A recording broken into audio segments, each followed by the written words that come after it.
வீடியோவில் என்ன பேச போகிறோம் அப்படிங்கிற எந்த ஒரு இன்ட்ரோடக்ஷனும் எதுவுமே இல்லை. இந்த வீடியோவில் நிறையா படங்களோட வசூல் டீட்டெயில்ஸ் மட்டும்தான் பார்க்க போகிறோம். அதில் நிறையா படங்களுக்கு ஷேர் டீட்டெயில்ஸை பார்க்க போகிறோம். அதுக்கு முன்னாடி நேற்று வச்ச ஃப்ரேம். ஸோ என்ன ஃப்ரேம் வச்சோம் அப்படிங்கிறத இப்போ நான் ஸ்க்ரீனில் காட்டுறேன். இது என்ன ஃப்ரேம் அப்படிங்கிறத நிறைய பேர் கரெக்டாக கெஸ் பண்ணியிருந்தீங்க. ஆக்சுவலாக இது வந்து ஸ்குவிட் கேம் 3.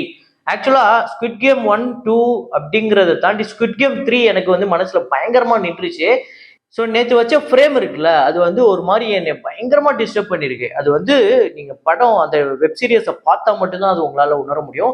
எனக்கு தெரிஞ்சு ரீசன்ட் டைமில் ஒரு வெப் சீரியஸோ இல்லை ஒரு படத்தையோ பார்த்து ஒரு 4-5 நாள் எனக்கு மைண்டில் அது மட்டுமே ஓடிக்கிட்டு இருக்கு.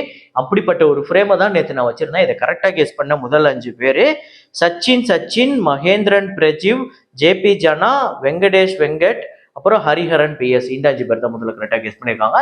இன்னைக்கு ஒரு ஃப்ரேம் ஒன்று வச்சிருக்கேன். அது என்ன ஃப்ரேம், என்ன படம் அப்படிங்கிறத கெஸ் பண்ணுங்க, கமெண்ட்ல போடுங்க.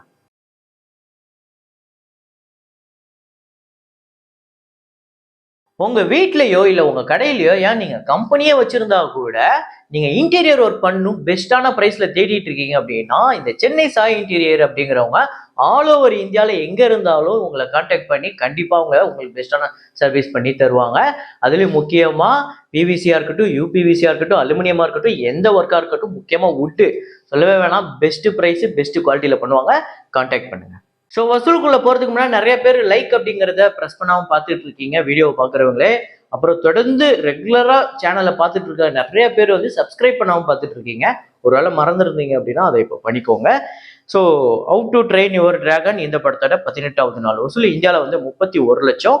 டோட்டலாக இந்தியாவில் மட்டுமே இந்த படம் 28 கோடியே 79 லட்சம், 456.1 மில்லியன் US டாலர்ஸ் இந்த படம் இதுவரையும் கலெக்ட் பண்ணியிருக்கு. F1 இந்த படத்தோட டே 4 கலெக்ஷன் இந்தியாவில் வந்து 3 கோடியே 15 லட்சம்.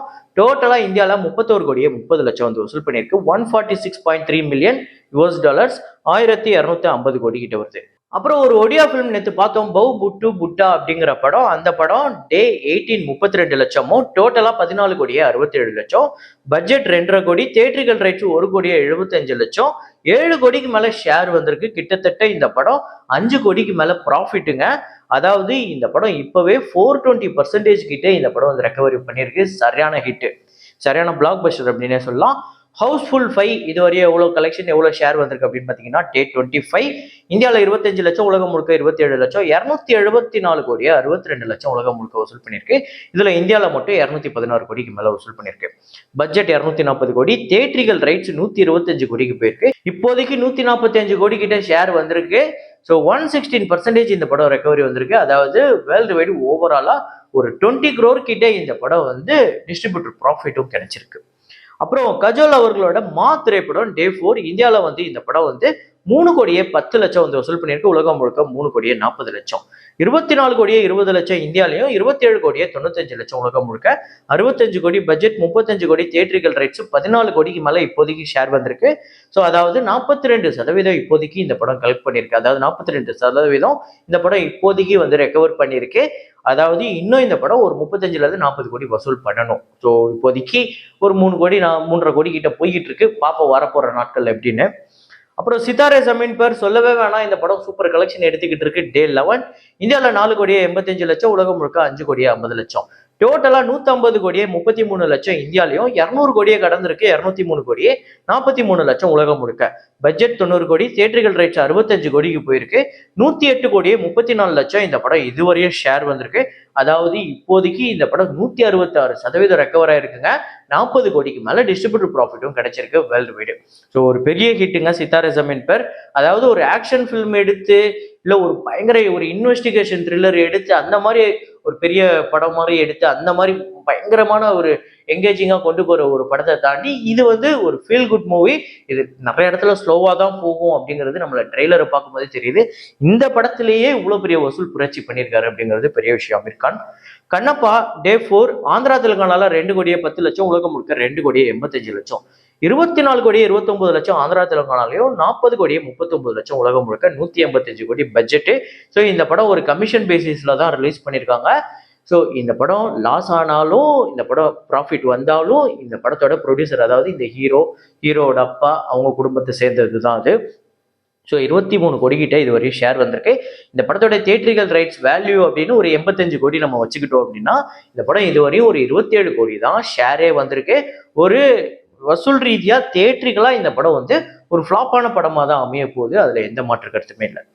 அப்புறம் டிஎன்ஏ தொடர்ந்து நல்ல கலெக்ஷன் எடுத்துக்கிட்டு இருக்கு. நேற்று 11வது நாள் தமிழ்நாட்டில் 20 லட்சம், உலகம் முழுக்க 23 லட்சம்.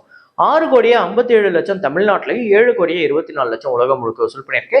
6 கோடி பட்ஜெட், ஷேர் வந்து 3 கோடியே 85 லட்சம். 2.5 கோடி இந்த படத்துக்கு தியேட்ரிக்கல் ரைட்ஸ். ஆக்சுவலா இந்த படம் வசூல் ரீதியா ப்ராஃபிட் சூப்பரா எடுத்திருக்கு. 153% இந்த படம் வந்து ரெக்கவரி வச்சிருக்கு. நல்ல வெற்றி படம். குபேரா படத்தோட டே 11 தமிழ்நாட்டில் 20 லட்சம், ஆந்திரா தெலுங்கானால 1 கோடி 5 லட்சம், கர்நாடகாவில் 25 லட்சம், கேரளால 3 லட்சம், ரெஸ்ட் ஆஃப் இந்தியாவில் 2 லட்சம், ஓவர்சீஸ்ல 15 லட்சம், வேர்ல்டு வைடு 1 கோடியே 70 லட்சம்.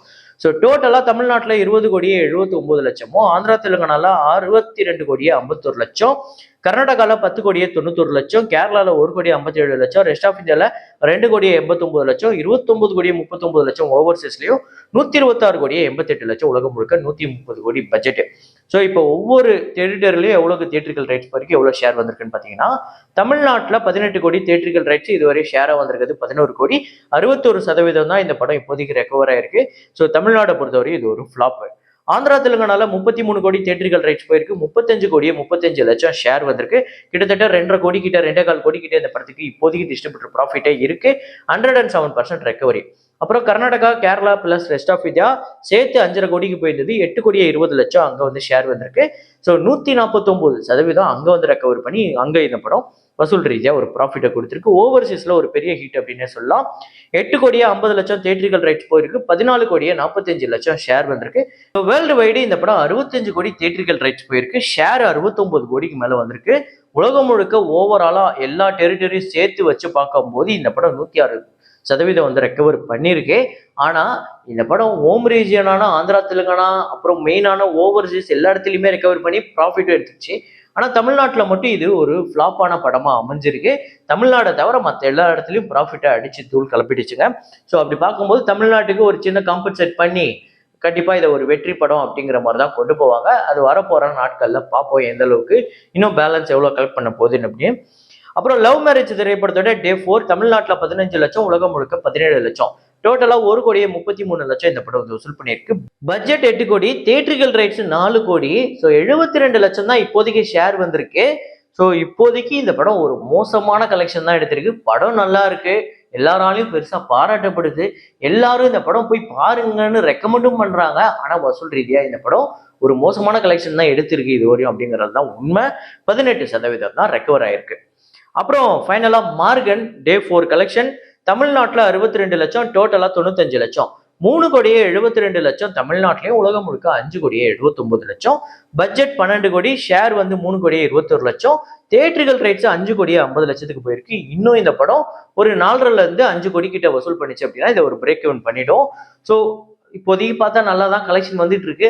பார்ப்போம் வரப்போற நாட்கள்ல எப்படி பெர்ஃபார்ம் பண்ணுதுன்னு. இப்போதைக்கு 58% ரெக்கவர் ஆயிருக்கு. ஸோ மார்கன் திரைப்படம் ஃபைனலாக எவ்வளோ கலெக்ட் பண்ணணும்னு நீங்கள் நினைக்கிறீங்க அப்படிங்கிறத கமெண்ட்ல போடுங்க. ஸோ இந்த படம் இப்போதைக்கு 58% ரெக்கவர் ஆயிருக்குல்ல, அது இன்னும் ஒரு 4.5 கோடியிலேருந்து 5 கோடி கிட்ட உலகம் முழுக்க வசூல் பண்ணி 100% ரெக்கவரி அப்படிங்கிறத எடுக்குமா இல்லையா அப்படிங்கிறதையும் உங்களோட ப்ரெடிக்ஷனை கமெண்ட்ல போடுங்க. இதே மாதிரி ஒரு வீடியோவில் இதே மாதிரி கலெக்ஷன் ரிப்போர்ட்ல மீண்டும் நான் உங்களை சந்திக்கிறேன். Signing off Rahman.